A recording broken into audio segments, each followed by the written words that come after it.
দর্শক আপনাদের সবাইকে স্বাগতম জানাচ্ছি ফরওয়ার্ড ভিডিওতে। আমি মানিক।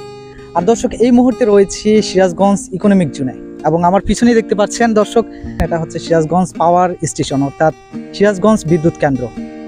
এবং সিরাজগঞ্জ ইকোনমিক জোন যেই স্পেসগুলো আপনারা দেখতে পাচ্ছেন পুরা বালু ভরাট, এখনও সেই কাজগুলো কিন্তু সম্পূর্ণ কমপ্লিট হয়নি, তবে চলমান রয়েছে। আর দর্শক পাওয়ার স্টেশনের ঠিক অপোজিটে অর্থাৎ আমার পিছনে যেই বাংলোটা দেখতে পাচ্ছেন, বাংলোর মতোই অনেক সুন্দর মনে হচ্ছে, এটা কোনো হয়তো হেড অফিস এরকম হবে।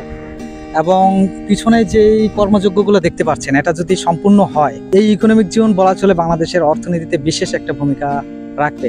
এবং দর্শক আমরা সেটাই ঘুরে দেখাবো যে কি অবস্থা এবং কতদূর কাজ চলমান রয়েছে, সেই পরিস্থিতিগুলো আপনাদের সামনে আজকে তুলে ধরার চেষ্টা করবো। আশা করছি শেষ পর্যন্ত আমাদের সঙ্গে থাকবেন।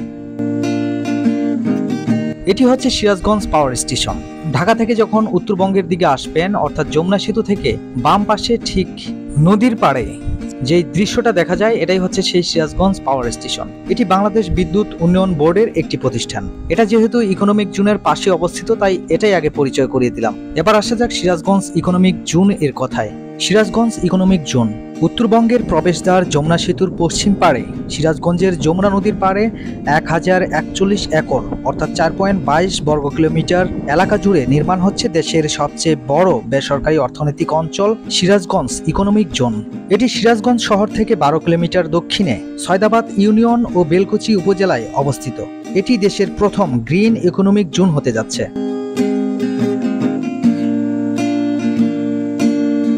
2019 সালের এপ্রিলে এই অর্থনৈতিক অঞ্চলটি ভিত্তিপ্রস্তর স্থাপন করা হয়। এটি বাংলাদেশ অর্থনৈতিক অঞ্চল আইনের অধীনে বাংলাদেশ অর্থনৈতিক অঞ্চল কর্তৃপক্ষ বেজা দ্বারা পরিচালিত। ইতিমধ্যে এখানে শিল্প প্রতিষ্ঠান গড়তে প্লট বুকিং নিয়েছে square, apex, Paragon, continental, garments সহ 23টি কোম্পানি। ধারণা করা হচ্ছে এখানে 4 শতাধিক কোম্পানি গড়ে ওঠার জন্য জায়গা প্রস্তুত রাখা হয়েছে। বড় জায়গা রাখা হয়েছে বিদেশি উদ্যোক্তাদের জন্য। ধারণা করা হচ্ছে এখানে কর্মসংস্থান হবে 5 লাখ মানুষের। এছাড়াও এখানে গড়ে উঠবে খেলার মাঠ, আবাসন, পানি নিষ্কাশনের ব্যবস্থা সহ আরো অন্যান্য কিছু। তবে এই সকল কাজ নির্মাণাধীন, তবে কাজগুলো এখনো সেভাবে দৃশ্যমান হয়ে ওঠেনি, তাই তো সেরকম কাজের দৃশ্য আপনাদের সামনে তুলে ধরতে পারলাম না।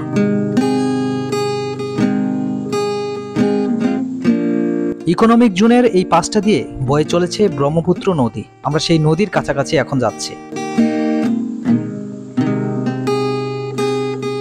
দর্শক আমরা এই মুহূর্তে রয়েছি একটা ব্রিজের উপরে এবং যে নদীটা দেখতে পাচ্ছেন অর্থাৎ ব্রিজের নিচে, সেই নদীটা ব্রহ্মপুত্র নদী।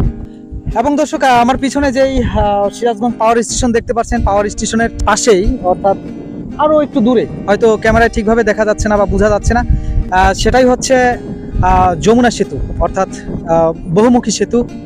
এবং তার পাশে কিন্তু নতুন যেই রেল সেতু সেটাও কিন্তু দেখা যাচ্ছে, বাট ক্যামেরায় হয়তো স্পষ্ট দেখা যাচ্ছে না। সো এই পরিবেশটা, আমরা যেই নদীর উপরে দাঁড়িয়ে রয়েছি অর্থাৎ ব্রহ্মপুত্র নদীর উপরে যে দাঁড়িয়ে রয়েছি ব্রিজের উপরে, অসাধারণ একটা পরিবেশ। আপনারা যারা সিরাজগঞ্জবাসী রয়েছেন তারা সুন্দর একটা সময় কাটানোর জন্য কিন্তু এই প্লেসে আসতে পারবেন। দর্শক এটা যে শুধু ইকোনমিক জোন তা নয়, সুন্দর একটা নদীর পাশে সময় কাটানোর জন্য যে কেউ চলে আসতে পারেন এখানে। এখানকার স্থানীয় লোকজনদের কাছে শোনা গেল ছুটির দিনগুলোতে বিশেষ করে বিকেলে লোকজনের সংখ্যা অনেক বেশি থাকে। সিরাজগঞ্জ আমাদের যমুনা নদীর তীরে গড়ে ওঠা ইকোনমিক জোন, যেটা কিনা এখন প্রক্রিয়াধীন অবস্থায় আছে, নির্মাণাধীন। তো আমরা আশা করছি যে এই প্রজেক্টটা যদি সম্পূর্ণ হয় আমাদের সিরাজগঞ্জবাসীর জন্য এটা একটা গর্বের বিষয় হয়ে দাঁড়াবে এবং সেই সাথে আমরা আমাদের এই স্থানীয় লোকজনের ব্যাপক পরিমাণে কর্মসংস্থানের সুযোগ হবে।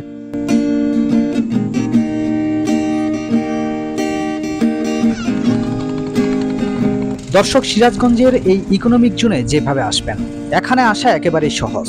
সয়দাবাদ বাস স্ট্যান্ড থেকে পূর্ব সাইডে একটু এগিয়ে গেলেই হাতের ডান পাশে দেখতে পাবেন সুন্দর একটা প্রশস্ত নতুন রাস্তা তৈরি হচ্ছে। সেই রাস্তাটা একদম ইকোনমিক জোনের মাঝখান দিয়ে এই ব্রহ্মপুত্র নদীর উপর দিয়ে চলে এসেছে। দর্শক আজকের পর্ব আপনাদের কাছে কেমন লাগলো সেটা অবশ্যই কমেন্টে জানাবেন এবং সিরাজগঞ্জ ইকোনমিক জোনের পরবর্তী আপডেট পরবর্তী কোনো সময়ে আপনাদেরকে জানাবো। দেখা হচ্ছে নতুন কোনো পর্বে। সে পর্যন্ত আশা করছি সকলেই ভালো থাকবেন, সুস্থ থাকবেন। Bye bye.